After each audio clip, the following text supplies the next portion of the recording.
Oramos por la paz. Levántate, Señor, no se fortalezca el ser humano, sean juzgadas las naciones delante de ti. Muy buenos días. El Dios celoso es nuestro tema y estamos llegando hoy, día jueves, a las lecturas que encontramos en Tito capítulo 2 y el versículo 14. Él se dio a sí mismo por nosotros para redimirnos de toda maldad y purificar para sí un pueblo propio, celoso de buenas obras.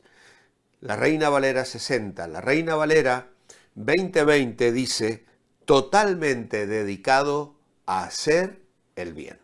Celoso de buenas obras, totalmente dedicado a hacer el bien.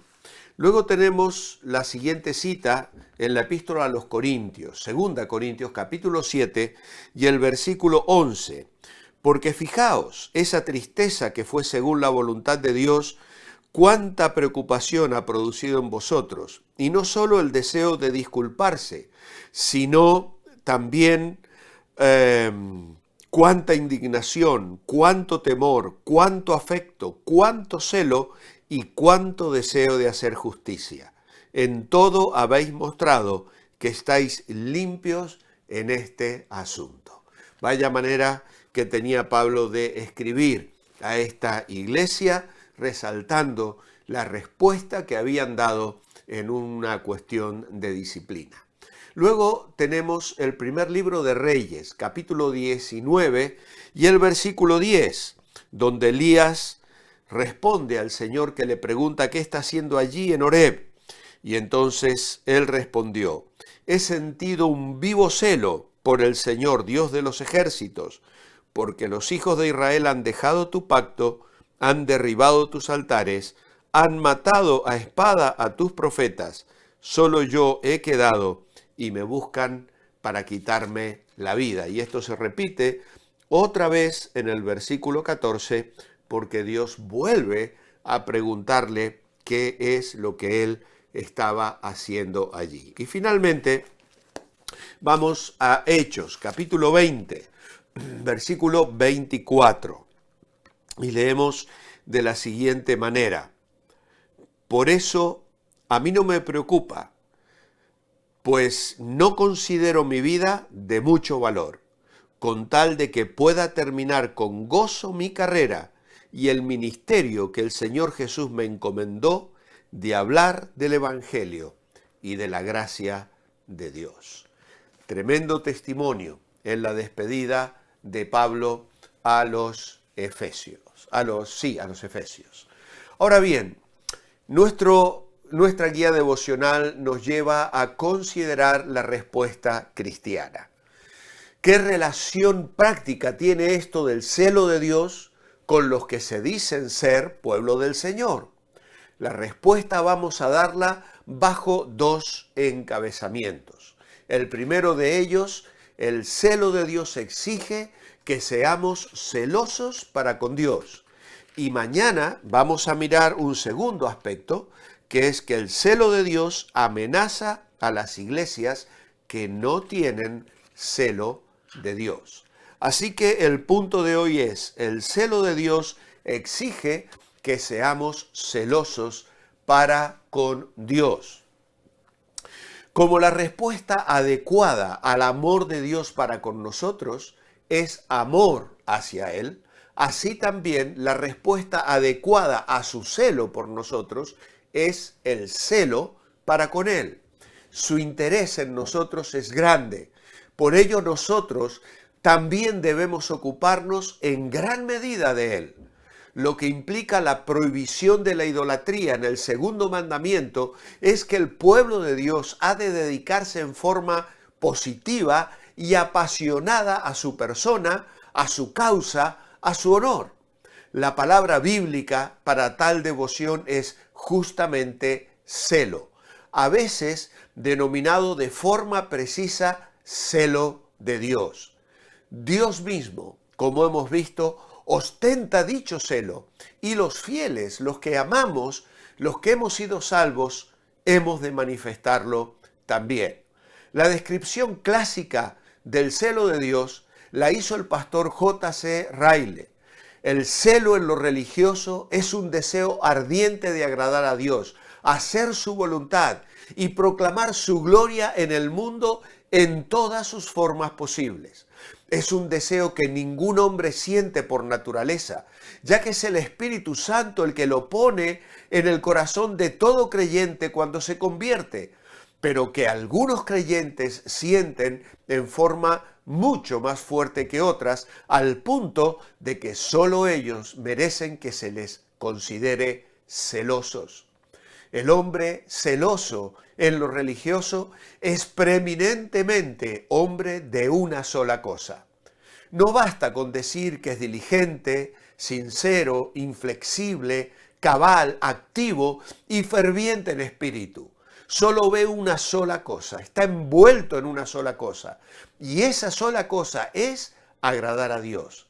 Sea que viva o que muera, sea que tenga salud o que padezca enfermedad, sea rico, sea pobre, sea que agrade a los hombres o que los ofenda, sea que se le considere sabio o se le considere tonto, sea que reciba alabanza o que reciba censura, sea que reciba honra o pase por vergüenza, al hombre que tiene celo, nada de esto le importa. Siente fervor por una sola cosa, y esa sola cosa es agradar a Dios y proclamar su gloria. Si ese fervor ardiente lo consume, esto tampoco le importa. Está contento, siente que como una lámpara ha sido hecho para arder, y si se consume al arder, no ha hecho más que cumplir con la tarea para la que Dios le ha señalado. Así que el celo, en este sentido, es un mandato en las Escrituras. Los cristianos han de ser celosos en buenas obras. Los corintios son aplaudidos por su celo luego de haber recibido corrección. Elías mostró celo por Dios. Y en tiempos de Moisés, Fines lo demostró, reaccionando ante los que practicaban el pecado abiertamente en medio de un pueblo desenfrenado. Una historia muy triste que está contenida y relatada en Números capítulo 25, versículos 11, 13 en adelante. Allí Fines responde interviniendo ante personas que a la luz de todo el pueblo estaban llevando a cabo pecados abominables para con Dios. Más tarde llegamos al Nuevo Testamento y allí nos encontramos que Pablo era un hombre celoso, concentrado enteramente en la obra de su Señor, al punto de afirmar en la despedida de los hermanos de Éfeso, que enfrentaba las circunstancias adversas que se avecinaban en su camino, con una completa confianza en Dios y descansando plenamente en la voluntad de aquel a quien él había servido noche y día, con lágrimas muchas veces, pero buscando la gloria de Dios y la bendición de la iglesia, de ese cuerpo de Cristo, al cual él había ganado para Cristo y con el cual estaba comprometido para llevar y presentarles, como habría de explicar luego en Colosenses capítulo 1, versículo 27, perfecto en Cristo Jesús a todo hombre, para lo cual trabajo y para lo cual cuento con el poder de Dios que se manifiesta en mi vida.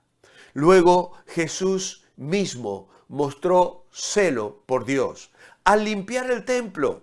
Y así lo recordaron sus discípulos, y de esto nos leía Abraham el domingo, al relatarnos lo que aconteció en Juan capítulo 2, versículo 17, donde el Señor se toma el tiempo para construir un látigo y para con él amenazar y echar a los comerciantes, quitar los animales que hacían de la casa del Señor una casa de mercado. El celo del Señor, el celo de tu casa me consume. Y dice que después de su resurrección, los discípulos recordaron aquel evento. Hoy nosotros tenemos en nuestro cuerpo, en nuestro ser interior, la presencia de Dios habitando en nosotros por medio del Espíritu Santo. Hemos sido comprados por precio, dice el apóstol Pablo escribiendo a los Corintios en el capítulo 6. Y entonces, ¿cómo vamos a vivir? ¿De qué manera vamos a administrar nuestra vida, nuestros bienes, nuestro tiempo, nuestras prioridades, incluso nuestra salud? ¿Qué de nosotros? ¿Nos consume el celo por la casa de Dios y por su causa? ¿Mostramos con nuestra manera de proceder en la vida cristiana que estamos comprometidos con Cristo? ¿Somos personas de una sola cosa, como la que describe Packer al citar a este famoso escritor? El hombre, el celo en lo religioso es un deseo ardiente de agradar a Dios, hacer su voluntad y proclamar su gloria en el mundo en todas sus formas posibles. Es un deseo que no nace en el corazón del hombre por naturaleza. Lo coloca Dios por su espíritu en respuesta al corazón que se abre y que le dice: Señor, ven a mi vida, entra en mi corazón. Hoy, en este jueves santo, como lo llama el mundo, nos preparamos y pensamos en que se acerca el momento donde la cristiandad recordará la muestra de amor, el sacrificio que Cristo hizo a nuestro favor en la cruz del Calvario. Él dio su vida para comprarnos, redimirnos, hacernos suyos. Somos su propiedad. Y Él nos cela con una divina pasión. ¿Cómo respondemos a ese celo? Vivimos en santidad. Anhelamos amarle, servirle y vivir para su gloria.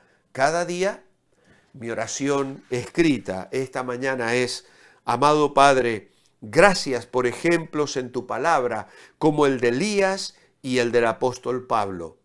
Que puedas encontrar en nosotros ese celo santo, esa respuesta de amor y compromiso fiel. Que seamos creyentes de una sola cosa, la de agradar a Dios y proclamar su gloria cada día y a cada oportunidad. En tu nombre, amén. Que el Señor os bendiga. Mañana, viernes, cerraremos esta semana de meditación. Mientras tanto, manteneos bendecibles.